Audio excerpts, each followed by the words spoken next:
Welcome back to Camille's Harem. I will be once again talking about Castlevania, but this will be my last video about it because the show is now over and what choice do I have after this point? Now, I will be doing basically what I did with the last video, talking about the good and the bad.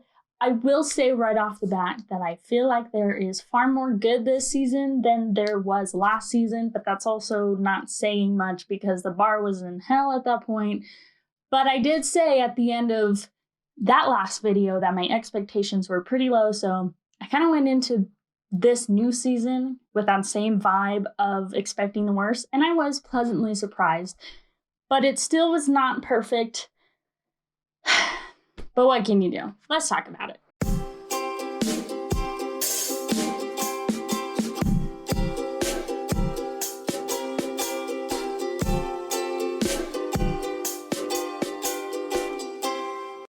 So, talking about the good things in the show, there was a lot. I will say that. But I also don't want to spend a super long amount of time talking about the good because if you are watching this video, you've probably seen it for yourself and you're like, yeah, I already know, which is fine.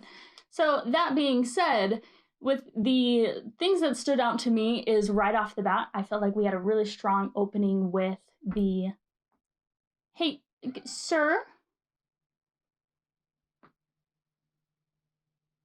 Thank you. So right off the bat, with the opening sequence of Trevor and Sypha having their flashback, and then it like goes and goes and goes until we get to the present day, I thought that was really good. I really liked that we got to see their relationship grow even more. I mean, they've been the most consistent thing this entire show, probably in terms of their relationship growth, which I greatly appreciate. I do still have qualms on certain things, but we'll get into that later. I'm sure you can guess what that might be. But that being said, I thought that was a really good setup to, at least on their end, kind of fill in the gaps of what has happened since we left off, which was awesome. I also really liked in these flashback sequences that we got to see the tie-in with Dracula still, that it hinted at people either being absolutely bonkers or they were actually trying to fulfill the purpose of bringing Dracula back. So even though I was like, please, for the love of all things holy, do not bring this man back, like it hinted at in season 3, we still got to see people having their reasons for doing things because people be crazy, but I digress. I still did like that it wasn't just, let's forget about Dracula, because the show is kind of about Dracula and his whole deal. Like, he's the one that basically started it, OG, but I think that still really tied in well to, by the end of the series, when it actually came about that death, if you will, which, by the way, fantastic design. That we got to see like a good hint at him coming into play by the end of the show, and it wasn't just like, oh, super random and super dumb, why did you do that? It was more of a kind of a hint at it. There is a term for that, but I know I'm going to get it wrong, so I'm just not going to go there. But it was foreshadowed, having that mentioned in the beginning, and then we got to see that again while still playing into Dracula, where he was all like uppity about Dracula not fulfilling his plan. Which, first of all, let's just take a moment that death is all like, well, Dracula didn't actually do what I wanted him to do, so I am upset about that. But it's like, bro, if you think about it, you probably would have more people dying from the plague in a shorter amount of time than Dracula going out and killing people, if not the same amount of time. So I'm not sure why you're bitching about everything. Like, honestly, death is a little extra, but whatever, that's fine. His motivations are neither here nor there. Like, he was a fun aspect anyway. Another really good aspect of the show, which I know I like pounded into the ground last season and I was like, this is just the worst, is Alucard. I felt like they did a good job at bringing about his like redemption arc, if you want to even call it that. His coming to Jesus moment. I'm not sure.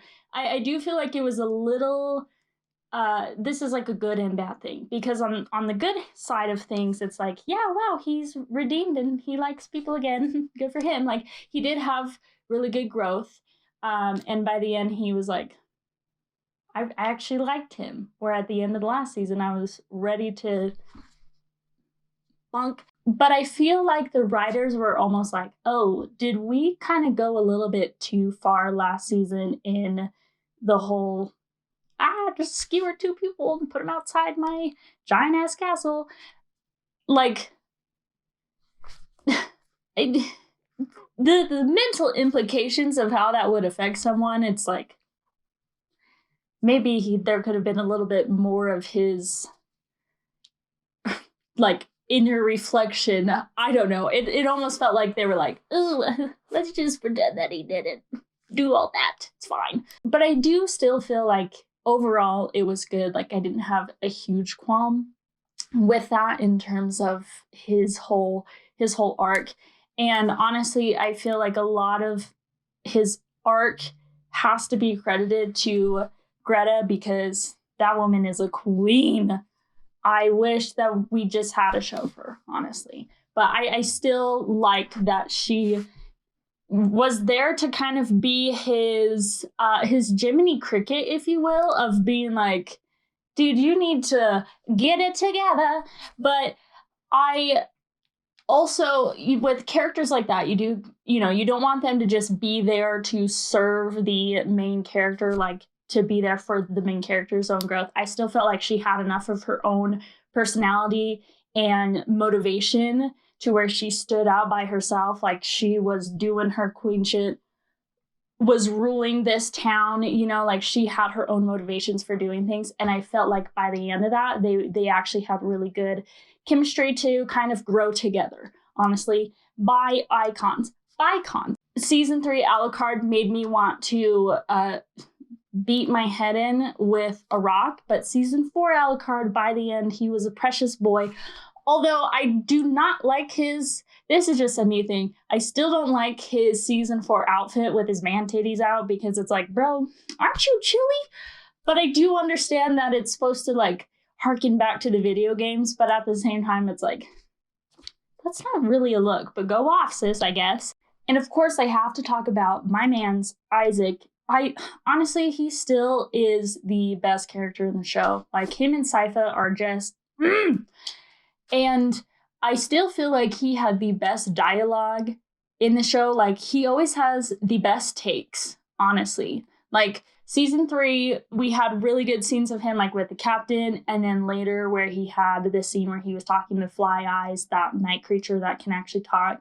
We had that in season 3, but I loved how in the beginning of season 4, he has another conversation with Fly Eyes. I don't know if that's actually his name, but I watched the show with subtitles, and like that's what he, like, his thing is, so that's what we're going with. But I do love how that was continued on, and how it really, like, we really get to see the more philosophical aspects of the show through Isaac. I feel like a lot of that comes through him. He's really just picking up the slack, honestly, because we get to see the implications of, like, what is agency? Like, these night creatures are here for a purpose, but is there something that, that is beyond that? And through Isaac, it reflects back on himself of, this is what I came here to do, but what I came here to do can change because I have changed. So I can do X, Y, and Z, but I can also be a boss ass hoe and do A, B, C, and D. I'm not limited to just sticking with one thing, where originally, he was so like one track mind, but he had such incredible growth throughout season 3 and his resolution in season 4, where he was like, I don't need to bring Dracula back. Like, it was really just more of a, this is what I want for myself. I want to live. And as someone who just was so over humanity and was like, I'm going to kill everyone. And then he had this like moment, not a moment, it was like 2 seasons really, but he had this growth where he ended up being like, I actually want to create something for myself. But before I do that, I gotta go and be so cool and take care of Jeffree Star. I'll always love him for that. So by the end of season 4, like, I felt like he just had his arc just so perfectly wrapped up in a little bow. It was so good. I am also really, really glad that they didn't kill him off, because holy crap, haven't we been through enough? It has to be said with this show that it has incredible, incredible animation. Like, obviously we know that the fight scenes are amazing. You know, the color of the animation is awesome, whatever. The fight scene where he comes and fights Carmela, that whole scene, like, oh, that whole scene was just incredible. Not just like when he actually comes to see her, but I will get into Hector later because I have thoughts about him. But I did really like how Isaac came in and had this conversation with Hector and was like, we don't have to bring Dracula back. We can be our own people. That's called growth, honey. And then he goes on and Hector, you know, helps him get to Carmela, and then they have their incredible, amazing fight. Honestly, let this man just ruin my life, please. I feel like I could just do a whole video on Isaac, honestly. I am a simp. I simp respectfully for this man. In his fight with Carmela, like, he knows his limitations, that he is still a human. Like, even though he is an incredible fighter and everything, he knows that he could not just take her on 1v1, you know, because like she is very powerful. And so I like that he actually utilized his night creatures.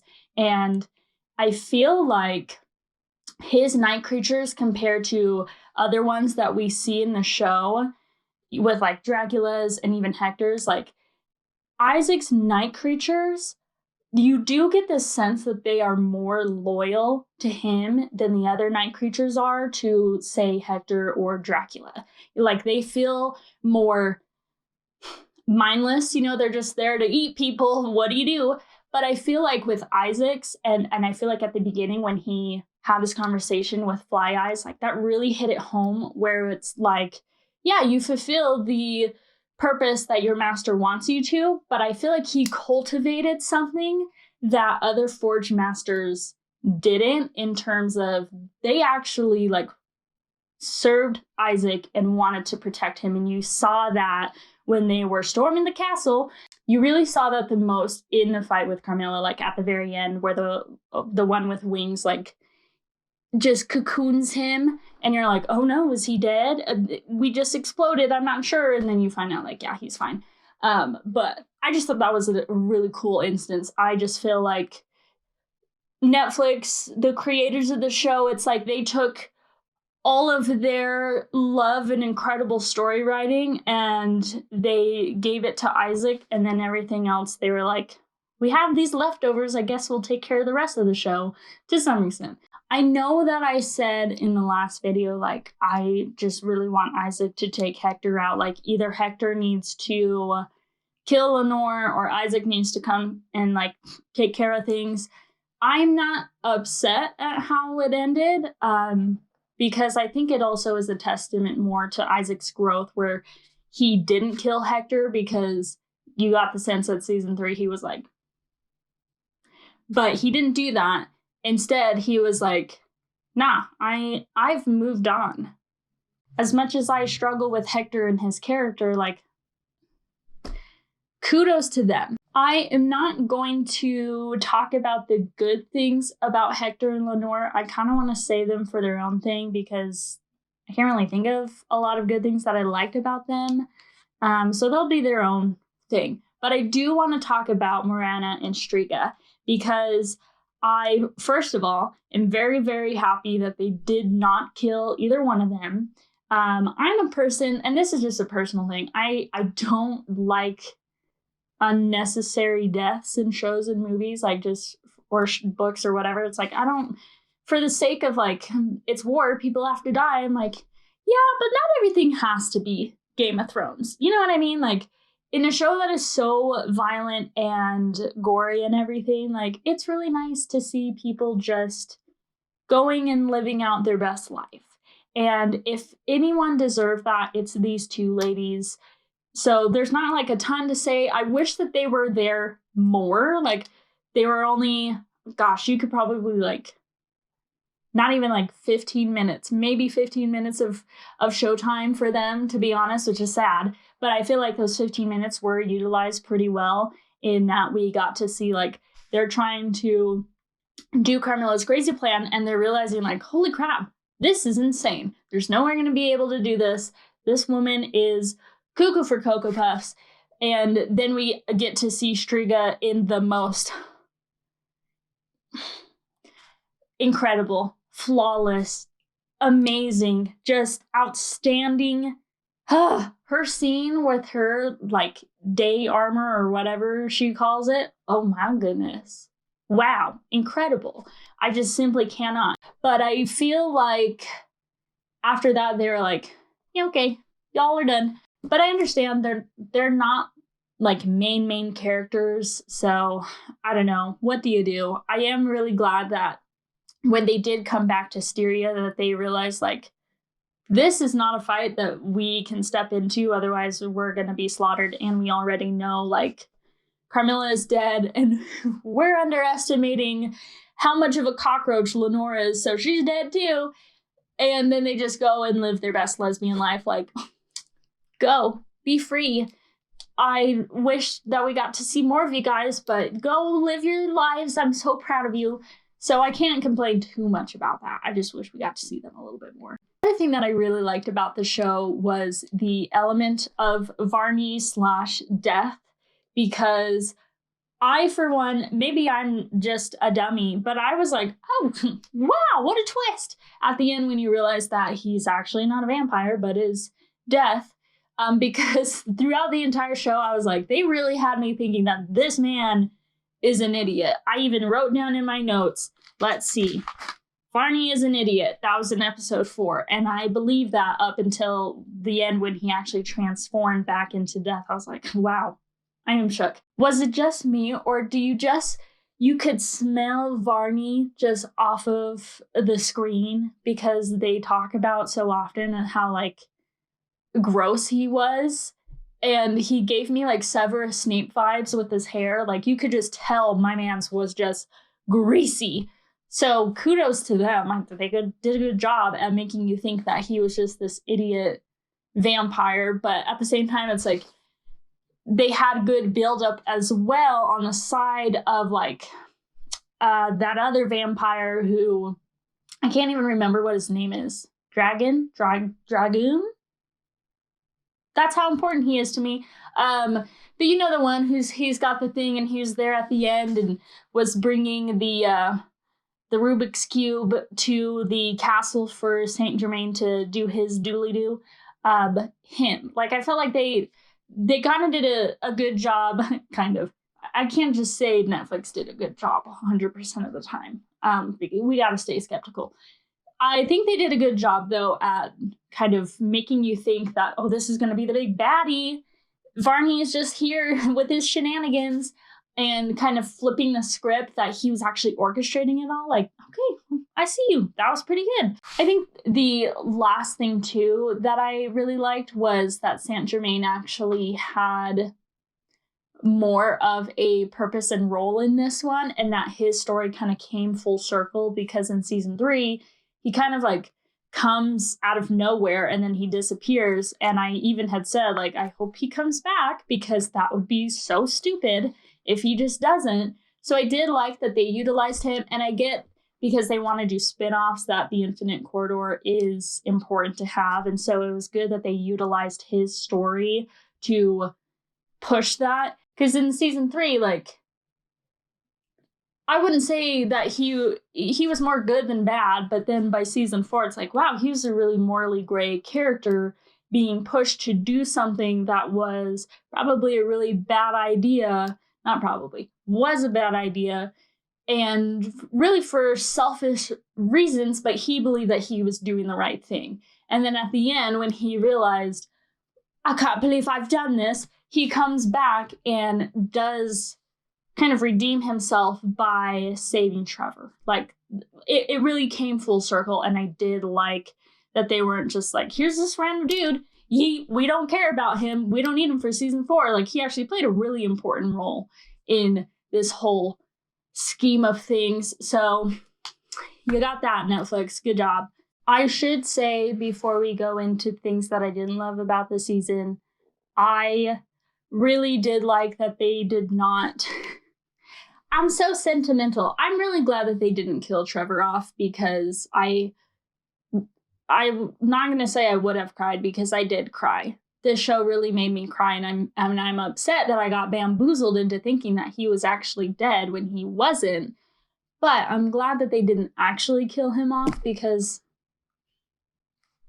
a mental pin in why it makes me upset that they would even try to pull that crap on us in the first place. But all in all, I'm glad that they ended Trevor and Sypha's story the way that they did. I'm glad that they got to say that they love each other. Very tender. But now I think we need to talk about the not so good things about the show, because while it is a good season, they did a good job at wrapping things up, I still feel like it's like, y'all were so close to having such a good show and an excellent ending, but there are just a few things that I was like, who did you just push it out into the void? Like, you didn't have anyone proofread and be like, actually, maybe we should go about this a little differently. So I think right off the bat, the pacing in this season was a lot better than it was in season 3. There were a couple of elements that were a little rushed, or they just kind of felt like, oh, this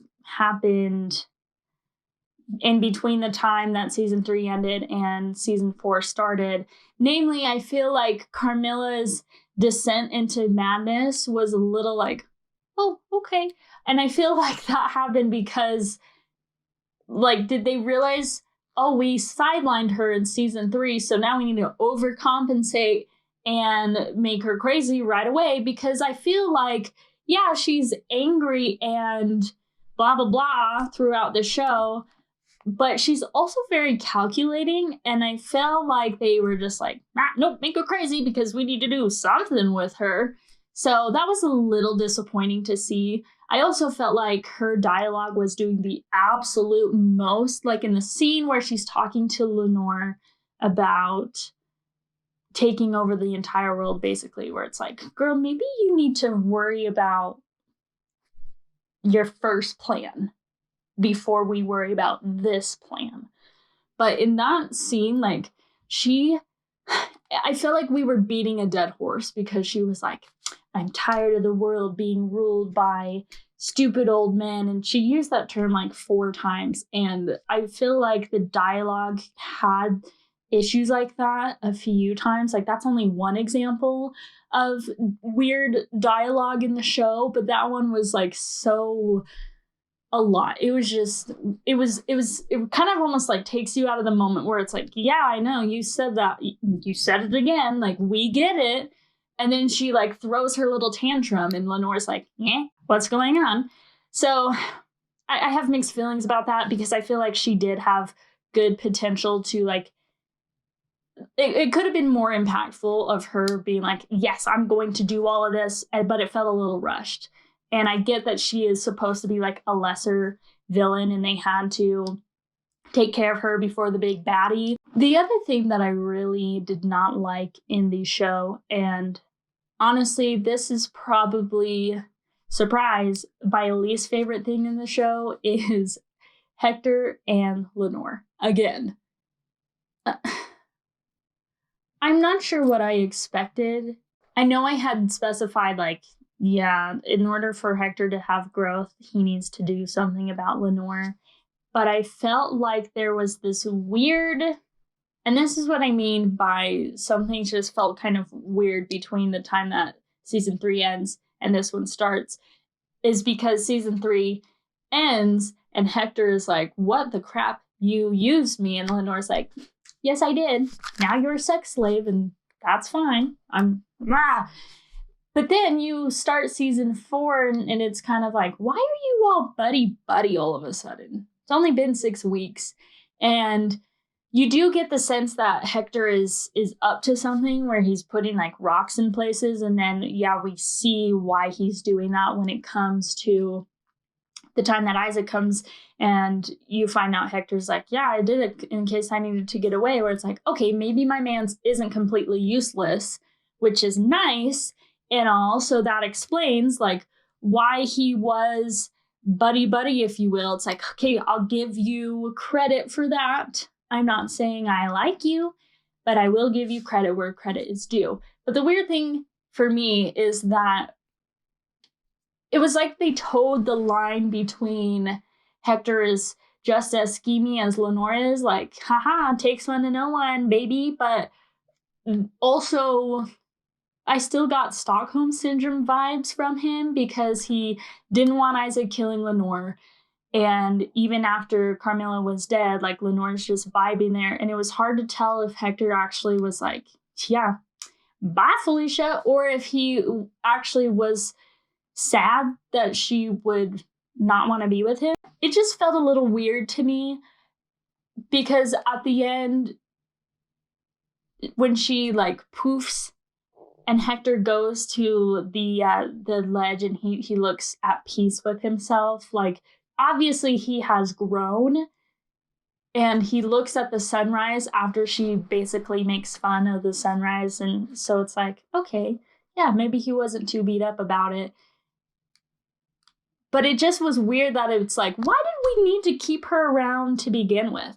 Like, was he lording the fact that he had the upper hand over her finally? Because it didn't really feel like it. It was like they didn't want to commit to one thing or another. They wanted to leave it vague, where it's like, if that's what you were doing purposefully, then okay, but why? Because these are literally the worst characters in existence. I don't understand it. I also absolutely hated that Lenore didn't die until the very beginning of the last episode. So we have the end of episode 9 on a high. We ended on a high where Trevor and Death are like going head to head, and I watched the entire season in one night. So I was just like riding the wave. And then we get to episode 10 and it opens up on my 2 least favorite characters. Like, now I feel like I'm getting like reprimanded for watching the show when we go from this to that. And then she has her whole like pity party about like, I can't live in a cage. And it's like, well, maybe you should have thought about that before you decided to be a bad person. Consequences. If it isn't the consequences to your own actions, sweaty. And then she like is like, you know what? I'm just going to go and look at the sun. It's like, okay, good. Go. No one cares. I feel like it took away from, in the worst way possible, it took away where it's like, we have other things to get to. Couldn't you have placed her death somewhere else for the love? It reminds me of, this is what it reminds me of. Okay. Every Christmas Eve, my family, it's our tradition that we watch Muppet Christmas Carol. That movie is just peak everything. It's golden. But there's a scene, and it's probably in the book, but I just know it from this movie. But there's a scene where Scrooge is like, well, if they're going to die, then they better do it and decrease the surplus population. That's how I feel about Lenore, except in this case, it's the idiot population, because it's like, just do it then. Freaking, we have better things to get to, okay? Sypha is pregnant. You think I give a single heck about how you feel in this situation? Like, just go. Idiots. And I would say Hector is kind of in that population as well. He is in that zone, but my man's is also kind of a snowbird because he comes and goes depending on the season, apparently.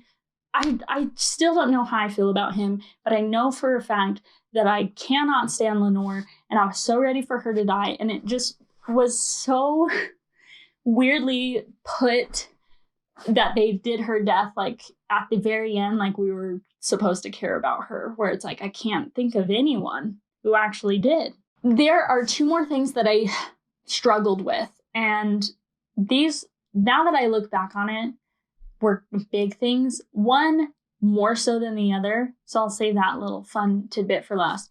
The first one is I found it very odd at the end when Dracula and Lisa come back. Not the fact that they came back, like, good for them, you know, after all they've been through. Cool. And if you're going to bring Dracula back, I'm actually glad that they did it in that way and not like in season 3 where he would have come back without Lisa most likely and would have been angry. So that's fine and dandy and everything, but as actually in our Discord, yes, we have a Discord, by the way. I was talking to someone who had also seen the show. Shout out to Mary. And she brought up this point that I was like, I'm upset now, and I didn't even realize that I should be upset about that. But she brought up the fact that, like, don't you think Lisa would have been upset at the fact that Dracula tried to kill Alucard and tried to wipe out her entire species? Like, what? And I get that they've been in hell for 2 months. Like, maybe they were doing couples counseling during that time and the show just didn't show it. But you think that she would have a little more like, what did you do? But instead she's like, let's go to England of all places. And that is that. Like, it... I know that you want to show that they're happy and living their best life, but at the same time, it's like, implications, people. Dracula, even if we feel like he was justified, basically everyone in this show needs therapy, and he is not an exception. But the biggest thing, the biggest grievance that I had, and actually caused me to throw my notebook across the room after this happened. So the scene where Trevor fights death, and then it just like ends and everything. Honestly, what a ride. What a ride. But what pissed me off with that is they go through all of this. The 3 of them are fighting, yada, yada, yada. That's all great. And then Trevor gets separated from Alucard and Sypha. And then he's all, I'm going to fight death. I better tell Sypha I love her, even though she's just over there and they can both fly. Alucard has wings. Sypha is the baddest bitch to walk the land, but I have to fight death by myself. For what?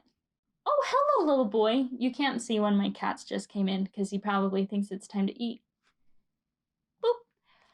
I feel like the writers were like, wow, this would be such a good moment for Trevor. Which, yeah, it was. That showed incredible growth for his character arc and everything. But you still have to write things that make sense. And it makes no damn sense for Alucard and Sypha to just be like, deuces, you got this. See you at the end, buddy. Like, he could have died. They thought he died, and they just didn't do, they just disappear. And I cannot wrap my head around it. Like, after everything that we have been through, they finally, all of them are reunited, and then you pull this crap for what? Like, oh, it was hard. Like, it really took away from the impact of Trevor's sacrifice, if you will, by the fact that it was like, no, they could have easily just like, Sypha could have done her little Iron Man thing and they could have taken him out together and that would have been that. But instead, they didn't. And it would have been so easy for Death to do something like separate them in his own little like pocket realm or whatever you want to call it, you know, because it's like Saint Germain is the one that saves Trevor. He's already there. The 3 of them are already there on this like hub of the castle. It would have been so easy to be like, teleport somewhere else. And that's why Alucard and Sypha can't help him. Otherwise, it makes absolutely no sense. And I feel like they wrote it with the idea of like, this will be so emotional and incredible. And it was like, I cried. That, you know, that people aren't going to care, that it actually makes no sense. They will be distracted by the fact. But literally, like, as that scene was ending and that episode was ending, I had this moment of, why the hell did they do that? That made no sense. And then you get into episode 10 and Trevor comes back and I am angry at myself for crying over a man who was not even dead. It would have been such an easy fix, in my opinion. Like, it could have been so easy to just be like, tweak, done. And that was that. So, I don't know. Those are my biggest things in the show. Overall, I felt like it was really good at concluding everything. I felt like we got to see, you know, just everything get wrapped up. Some in neater bows than others, but as a whole, like it did a good job at redeeming season 3. But if you look at it, like, it wouldn't take much to redeem season 3, so it was definitely not a perfect show. I do, overall, I love Castlevania. I think it is a very enjoyable show.